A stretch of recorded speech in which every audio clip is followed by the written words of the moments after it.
So, why the M5? Why do I love the E39 M5? The answer is pretty simple.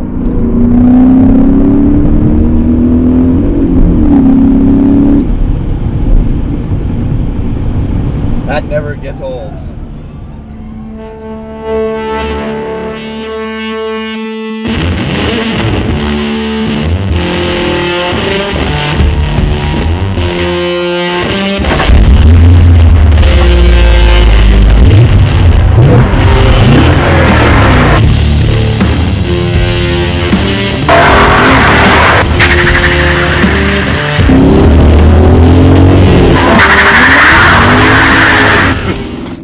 Whoa. Performance figures aren't the only reason to like this car. And chances are, if you've watched other E39 M5 videos, you already know what sort of power this makes. You know those 0 to 60 time, all that stuff. So I'm not going to hash that out with you guys here. What I'm going to talk about are the things I like, the things I don't like, and what I've learned about owning an E39 M5 over the last year. So let's begin with the things that I don't like about the E39. So the first to second gear shift is hard to make smooth. Now it's doable, but it's still a little clunky. This gearbox requires some finesse.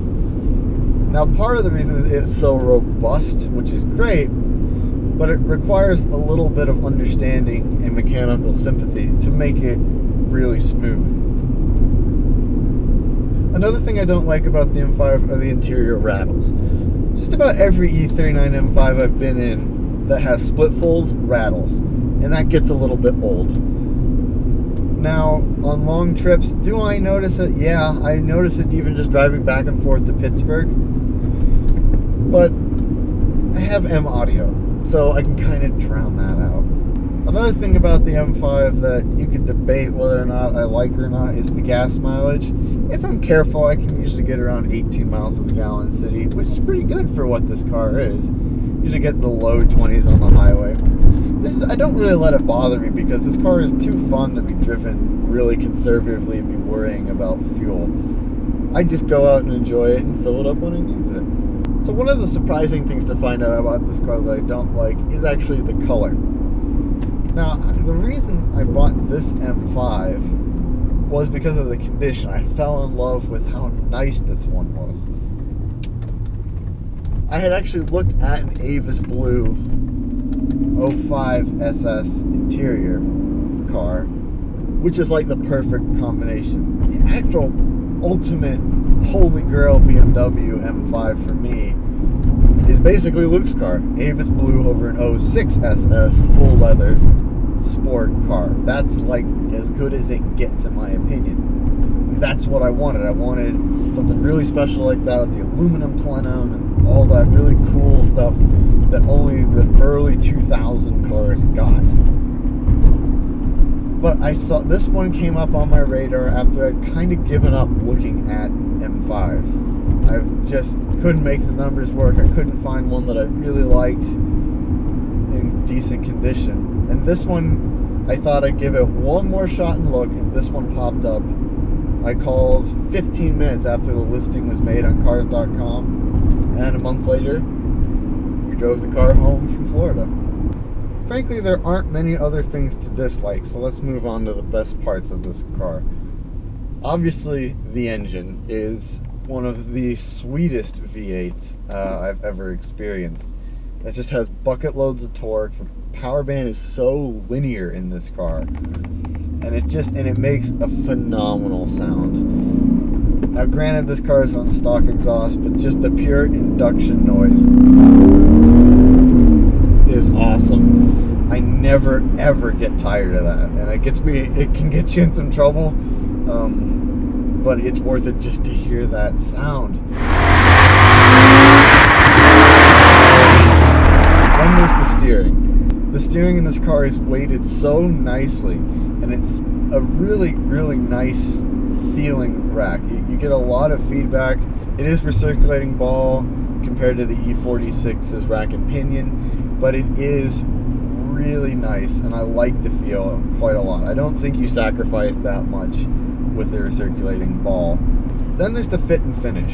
So this car, by the time you see this video, will have turned 15, which is crazy because you look around and yes, the interior is pretty Spartan, but everything has aged nicely in here. There isn't anything that I would say feels super dated, that feels like out of place or really weird.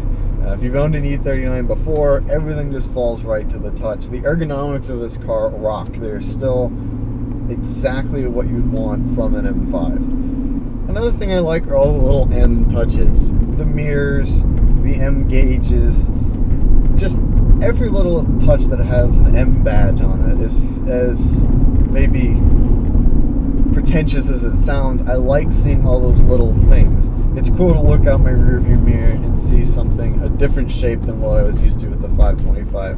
There's something that just feels more luxurious about it. And I really like that. This car is very good at being an M5. Everything makes it feel really special. And granted, this isn't a full leather car, which feels even more special than this, but it still feels very different to the 525 and the standard 5 Series. The touch points are nicer, the steering wheel's awesome, the shifter is great, even a stock shifter is nice and tight.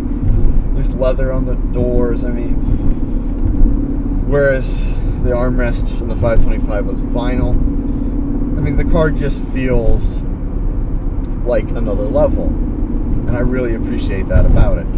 Overall, much like my 525, I still love the E39.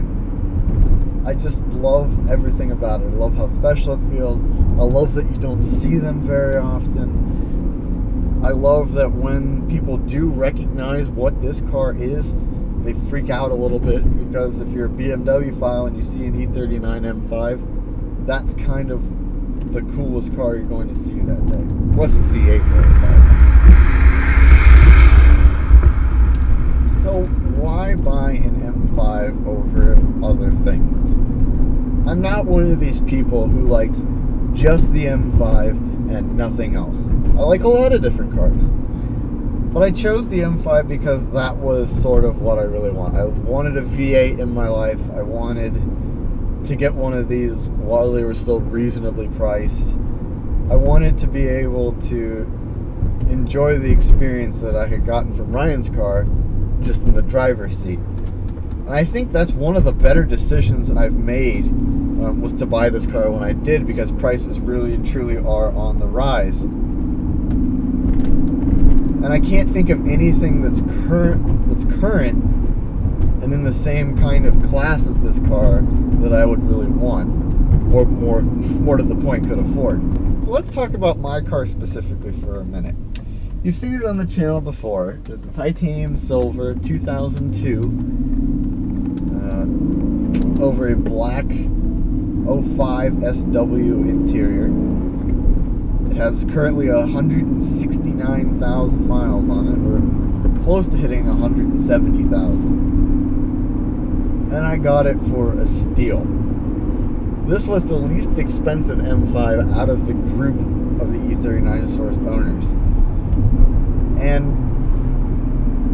I could not be happier with this one. I scored one that's in incredible shape considering the mileage. I think largely the reason it's in such great shape is because it was owned by people who knew what it was and really loved the car. I am the 4th owner, and everybody before me took very good care of it. It was originally a Colorado car, and then it was moved to Florida, where it spent the rest of its life until I bought it, and then brought it up to the cold Northeast, Midwest in my case. So option-wise, the car has every option except for one. It does not have park distance control, but it has sunshade package, split folds, telephone, which is awesome. I love this thing. This is one of the greatest novelty items in the car. Everybody who sees it bursts out laughing. I like having it. No, it's not functional, and I have no real interest in making it functional, but it is kind of cool to have sitting in the car. So what upgrades have I done to the car? Well, I haven't really done all that much to it, to be honest. I added a Mark IV navigation computer, a BM53, Bluetooth auxiliary.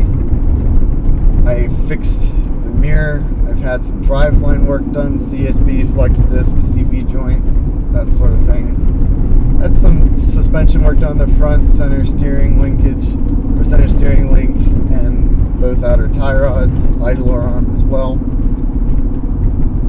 But other than that, that's really been it. I've changed the oil routinely. I did do an oil pan, not to my own fault, but to the previous owner who just put a bigger bolt in the car because they stripped it out.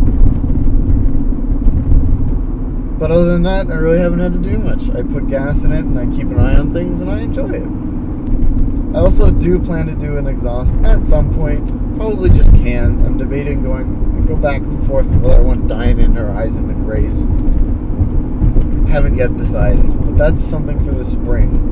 But other than that, there's not much I want to change. It's just kind of updating cosmetic things, buying new parts where they are needed. That's kind of it. I just like driving this car.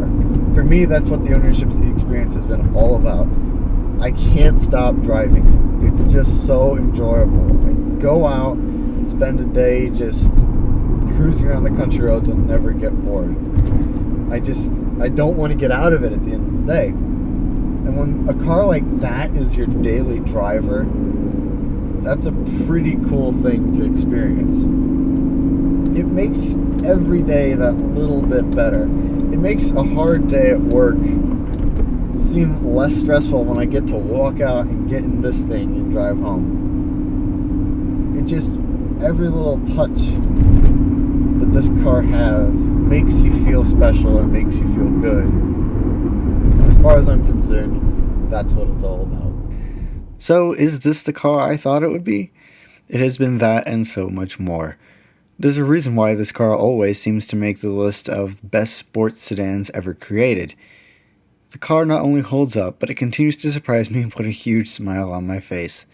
A fault-free car it is not, but the E39 M5 represents a time when BMW M made truly star cars. My advice to anyone who wants one, pick it up now. I promise that you will not regret it. As the legend John Davis once said about this car, the best sports sedan in the world then, the best sports sedan now, and maybe even forever.